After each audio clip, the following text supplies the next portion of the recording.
ว่าที่นี่การฟังนี้มันก็สิมี2ลักษณะใหญ่ๆสำหรับคนเฮาทุกมื้อนี้บางคนก็รับฟังคือกันแต่เวลารับฟังแล้ว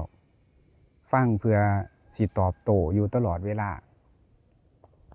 การรับฟังเพื่อสิตอบโต้อยู่ตลอดเวลานี่อันนี้คือเป็นลักษณะที่1เวลารับฟังคนที่เว้าโน่นนั่นนี่ให้ฟังการรับฟังเพื่อตอบโต้เพื่อโต้แย้งอยู่ตลอดเวลาอันนี้ก็สิเป็นเหตุให้บ่เข้าใจกันก็รับฟังคือกันแต่รับฟังเพื่อสิโต้แย้งเพื่อสิตอบโต้อยู่ตลอดเวลาแต่ว่าการฟังที่สิเฮ็ดให้เกิดความเข้าใจกันก็คือการรับฟังเพื่อบ่ตอบโต้เพื่อสิเข้าใจกันเวลารับฟังคนที่อยู่ใกล้ชิดกับเฮาเว้าหยังก็ให้เฮารับฟังด้วยใจเย็นๆบ่